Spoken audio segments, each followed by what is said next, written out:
Kembali bersama kami di Breaking News Metro TV. Pemirsa, kami masih terus memberikan informasi-informasi seputar pendaftaran pasangan Prabowo Subianto dan Gibran Rakabuming Raka ke KPU pada hari ini.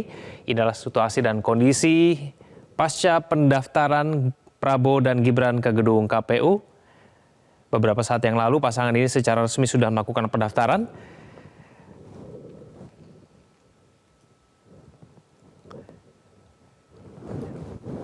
Dan kembali kita diskusi dengan Mas Adi Praitno. Mas Adi, kita masih berbincang tadi mengenai basis pemilih dari pasangan ini ya.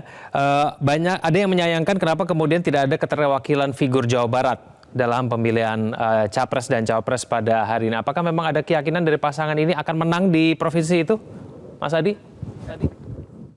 Ya, kan sebenarnya kalau soal Capres dan Cawapres itu adalah domain elit ya, bukan domain publik. Kalau mau jujur sebenarnya publik itu kan berharap bahwa Capres dan Cawapres yang bertanding itu memenuhi langgam dan fatsun politik kita secara umum, misalnya mewakili Jawa non-Jawa, Mas.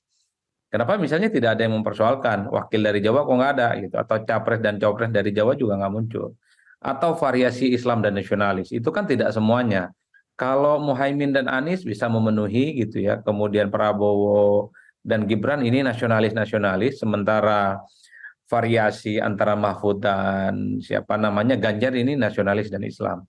Tapi publik juga lupa bagaimana dengan teman-teman yang non Jawa, itu tidak ada figur dalam hal ini. Jadi kalau ada pertanyaan kenapa tidak muncul sosok dari Jawa Barat, ya tentu itu domain elit. Mestinya figur Jawa Barat itu muncul. Salah satunya kan yang paling kuat adalah Ridwan Kamil. Dari dulu Ridwan Kamil itu kan dikaitkan dengan soal kemungkinan bergandengan dengan Prabowo ataupun dengan Pak Ganjar ya. Tapi kan in the end of the day-nya Ridwan Kamil ternyata tereliminasi, bukan menjadi sosok yang jadi prioritas. Sepertinya memang tanpa sosok asli dari Jawa Barat, mungkin ya baik dari kubu Anies, kubu Prabowo Subianto dan kubu Ganjar akan mampu melakukan penetrasi dan kekuatan politik secara umum.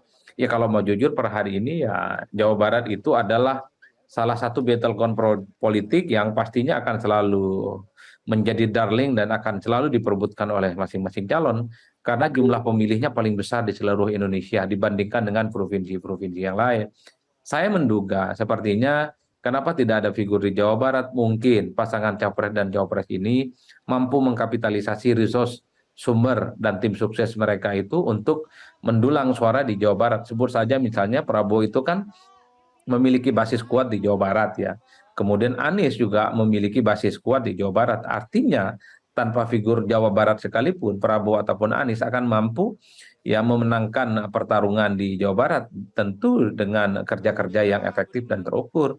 Begitupun dengan kubu Pak Ganjar Pranowo, Mahfud sepertinya juga diyakini sebagai sosok yang mampu melakukan penetrasi dan pendekatan politik dengan pemilih Jawa Barat yang memang selama ini menyukai figur-figur yang dinilai punya kapasitas, punya kompetensi, punya integritas seperti Pak Mahfud.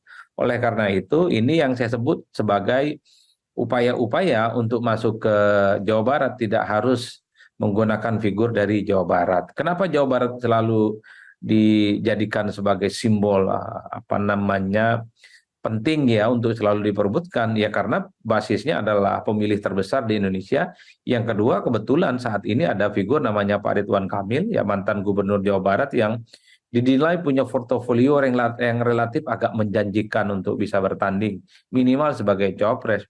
Cuman kan problemnya Ridwan Kamil itu tidak terlepas dari Golkar. Golkar dari dulu itu kan mengasosiasikan sebagai partai yang memang memberikan dukungan politiknya kepada Erlangga Hartarto. Dalam hal itulah kemudian Ridwan Kamil agak sedikit tertutup kesempatannya untuk berdampingan ya, terutama bersandingan dengan Prabowo Subianto. Apalagi misalnya kita tahu setelah Gibran ini muncul sebagai sosok yang berdampingan dengan Prabowo Subianto, maka pasar politik pendamping Prabowo itu kan seakan-akan hilang dan tidak terlampau relevan. Jadi nama-nama besar seperti Erick Thohir, kemudian Ridwan Kamil, ada Hovifat, ada Erlangga Hartarto, ada Yusril Anies Mata, ya seakan-akan menjadi tidak penting dan tidak relevan. Karena ada faktor Gibran yang dinilai punya potensi kuat, terutama untuk menerjemahkan dukungan politik dari barisan-barisan pemilih Jokowi.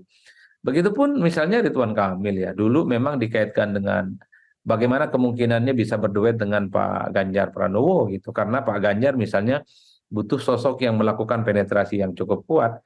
Tapi itu sekali lagi, Ridwan Kamil itu adalah kader Golkar yang sepertinya membuat PDIP khususnya tidak terlampau tertarik menjadikan Ridwan Kamil sebagai figur. Ini tentu bagian dari etik politik yang dijaga supaya kader partai yang lain tidak maju dari partai yang berseberangan, apalagi partai yang kemudian berhadapan-hadapan di Pilpres.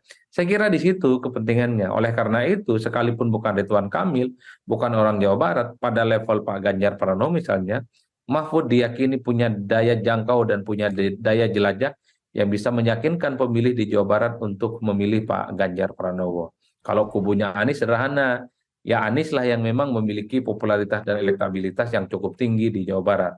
Karena Anies dengan Prabowo memiliki irisan politik dan basis politik yang sama di sejumlah provinsi.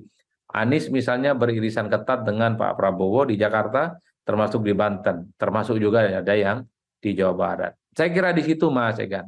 Apakah tagline melanjutkan dan kemudian menyempurnakan seperti yang dikatakan oleh Gibran Rakabuming Raka dalam pidato politiknya di Indonesia Arena sebelum melakukan pendaftaran ke KPU ini akan menjadi tagline jualan utama yang akan dilakukan oleh pasangan ini?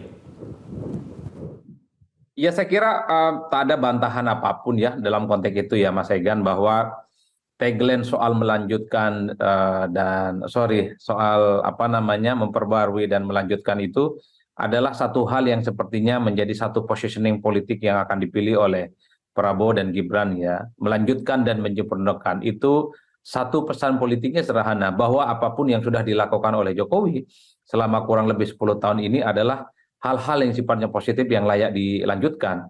Itu pun kalau ada sesuatu yang masih belum tuntas, maka harus ada yang disempurnakan, seperti misalnya soal pembangunan infrastruktur yang masih belum tuntas secara maksimal, termasuk juga misalnya soal pembangunan IKN. Jadi dalam konteks itu menurut saya hakul yakin bahwa positioning politik dari kubu Prabowo Subianto dan Gibran adalah melanjutkan dan penyempurnaan. Ini yang memang sejak awal publik sudah meyakini bahwa kubu Prabowo Subianto selain mengatakan tegak lurus menjadi bagian dari Jokowi, tapi juga akan sedikit melanjutkan hal-hal yang sampai saat ini belum dilihat oleh sempurna. Menurut saya yang agak sedikit menarik itu adalah ketika Mas Gibran ya bicara tentang sejumlah program-program yang dianggap sebagai bocoran ya di depan para pendukungnya. Kalau saya membaca secara spesifik, memang sasarannya kan sangat banyak, tapi pada titik tekannya supaya di kalangan milenial gitu ya, terutama di kalangan pemilih muda yang katanya akan memberikan bantuan, terutama bagi mereka anak-anak muda kreatif yang membangun industri di bidang startup. Nah, ini yang kemudian sebenarnya menjadi satu dalam tanda kutip ya jualan politik yang sepertinya akan dimaksimalkan oleh mereka menghadapi pemilu di 2024. Termasuk program-program yang lain, program pesantren gitu loh Mas. Itu kan saya kira adalah program-program yang secara spesifik sepertinya ingin menyasar kalangan pemilih pesantren dan terutama di Jawa Timur ya. Oleh karena itu, tadi kan saya sudah mengatakan bahwa hubungan dan relasi politik antara Prabowo dan Gibran ini kan berasal dari sama-sama kelompok nasionalis.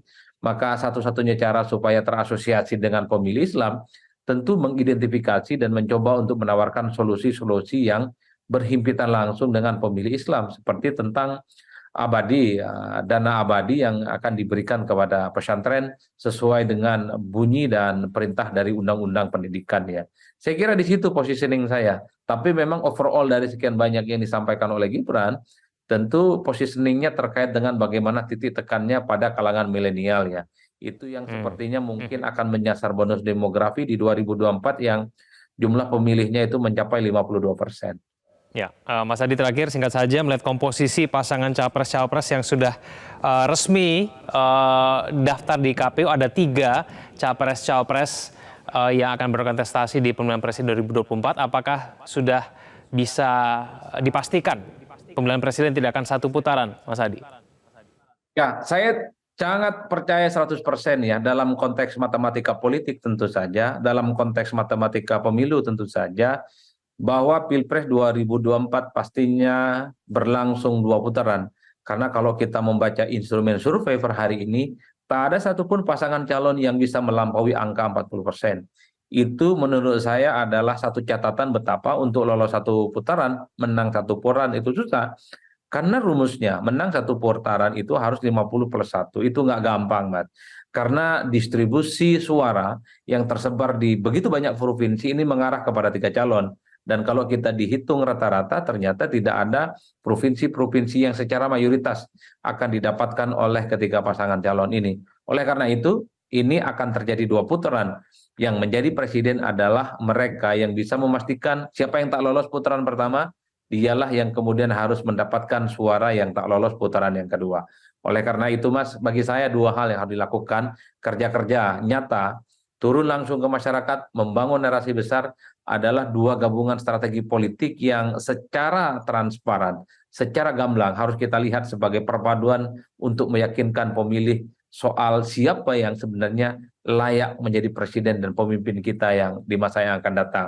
Tapi secara prinsip, kalau boleh saya berharap, apapun yang terjadi, sekeras apapun persaingan politik menuju 2024, maknai politik itu biasa-biasa saja.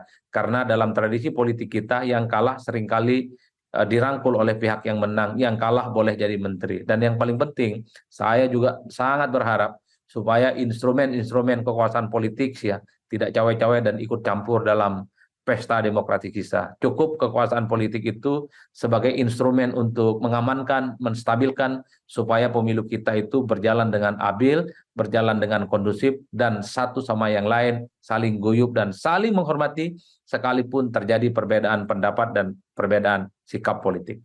Baik, Mas Adi Praitno, terima kasih telah bergabung sama kami di Breaking News Metro TV. Selamat siang, Mas Adi. Jelajahi cara baru mendapatkan informasi. Download Metro TV Extend sekarang.